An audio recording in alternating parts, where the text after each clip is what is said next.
Alright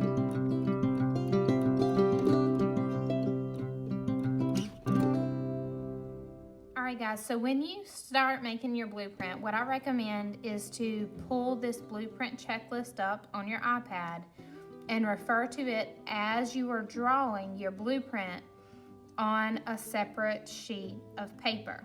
And then just go down the checklist one thing at a time to make sure that you are including all the elements that you need. So first you're going to have your title.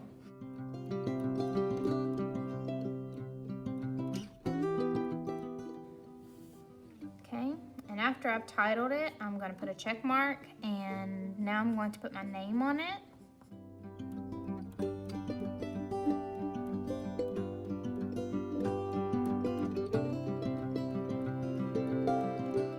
So now I have my name.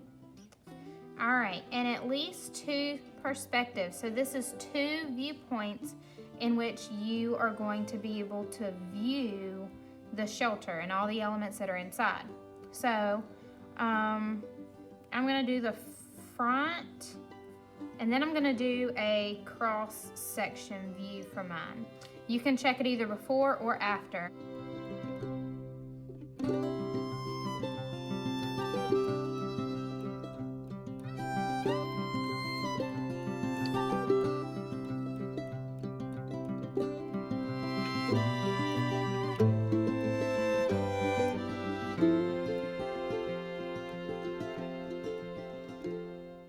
Approximately 2.5 feet tall.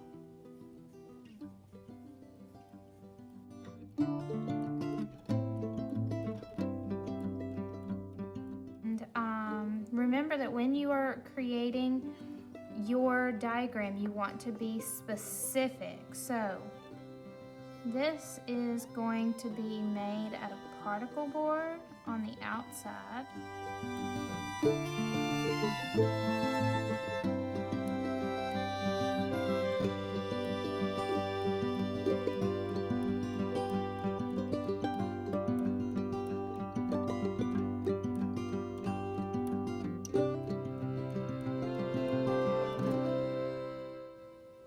Okay, so particle board and plastic vinyl go all the way around. Now to create the door flaps for mine,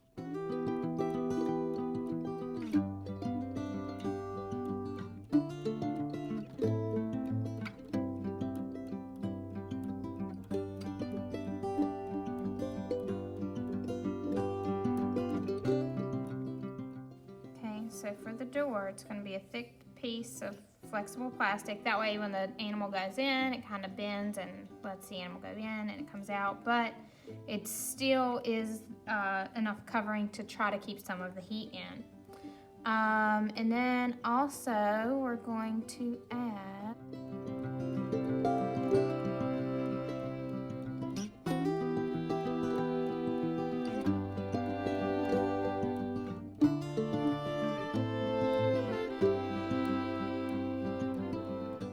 Alright, so this is what the front of my shelter is going to look like. So I'm going to label it as front.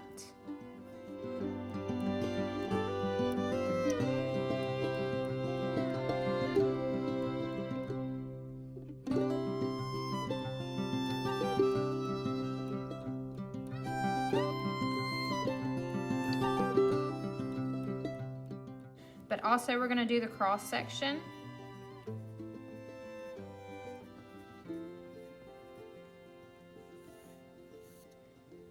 Okay, so in our cross-section view, we are going to see, and of course, our plexi or our thick plastic there. Okay, and this is a cube, so we definitely want to make sure we make it look like a cube. All right, so we have 2 pieces of material here, so we definitely want to make sure that we see that all the way around. And now remember, a cross section kind of cuts this in half. So if you are looking at the shelter with the top cut off, this is what you would be looking at. You're looking down into the shelter with no top on it. So we would see the inside of the two walls. Okay. All right. And then here, that's where you're going to show if you have your particle board here.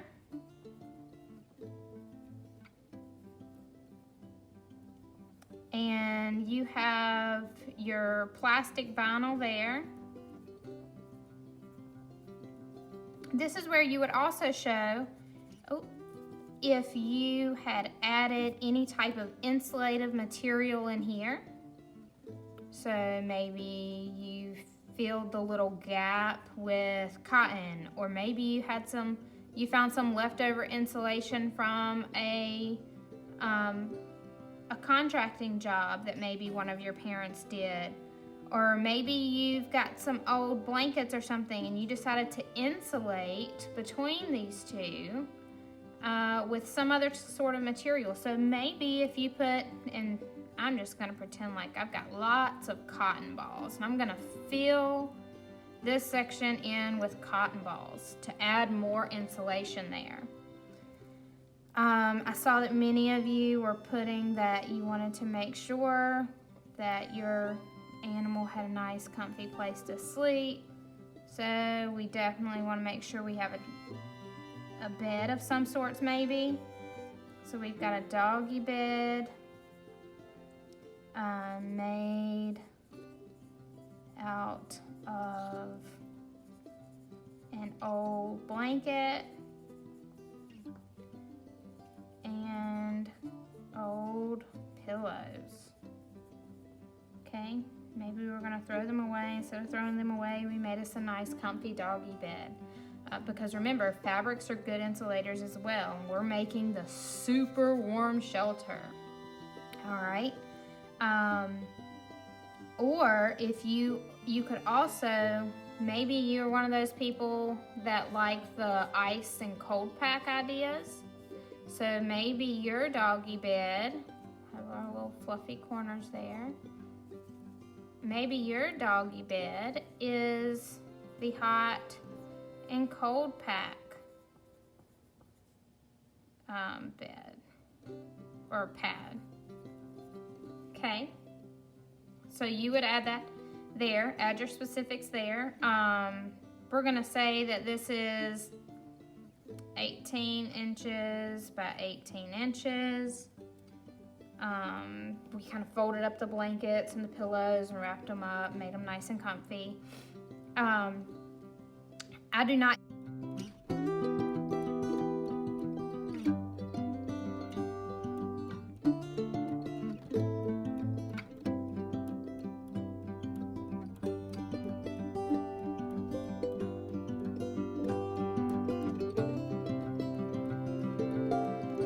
So remember, we have to, so we're labeling our parts and our materials.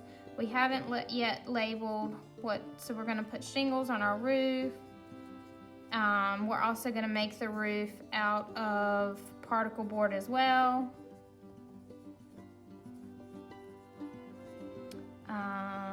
We're definitely gonna need some nails or screws to keep all this together. We're going to need plexiglass, but we've got that labeled there, so that's good. So I think we're good with labeling our parts and our materials. Descriptions of major components and how they use heat transfer. So here, if you were going to use this, you would tell that the hot pack would transfer the heat to the dog through conduction, because the dog would lay on that. Or you could say that it was going to transfer heat to the air around it using the process of convection, if it's just going to warm the air up that way. I'm going to say that the dog's body heat will transfer heat throughout the shelter using convection. So its body is the source of heat, and the heat is going to radiate off the dog and kind of circulate in the air around it. Might would be beneficial if we had maybe some electricity running to the thing and a fan inside to help with circulation. Fan will help with convection currents. Okay, let's circle that so that don't all look like it goes together. And then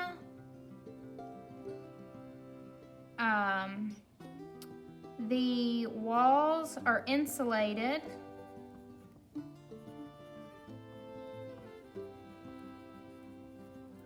to help keep the dog's body heat in, remember, insulator, in the shelter. So our shelter is just heated using the power of the dog's body heat.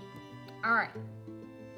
So we gave descriptions of the major components, which is the dog and its doggy bed, and how they use heat transfer processes to maintain or transfer heat. We identified how the heat was going to be transferred. We also identified how it's going to be maintained. So we're good there. So transfer, check. Maintain, check. And again, the direction of structure. Is this structure going to face where the sun rises? Is it going to face where the sun sets? That type of thing. I'm going to face this doghouse to, oh no, sorry. This could be for a cat too. So the shelter will face toward and I want for the sun to set on the plexiglass window and the door, because I want it for it to get as much daylight as it possibly can.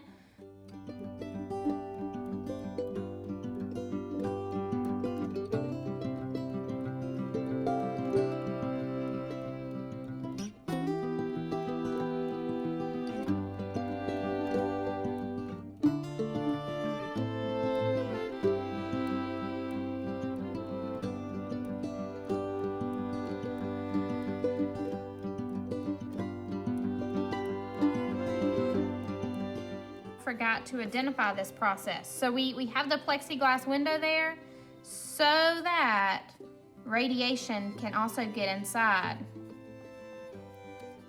Will heat during day. Okay, so that's the purpose of the plexiglass window, and it's double pane, air between panes will help insulate. So it's going to help to keep the heat in the doghouse. All right. So we've got the direction of structure with the sun's position. We want the sun to shine on the front of it as long as possible. We're not going to use shade because we want ours to stay warm. If you're trying to keep one that stays cool, though, that would be a great thing for you to have. So we don't need that one. And any breezes or winds coming from a certain direction, and that's not really going to affect ours either. So now my blueprint is complete.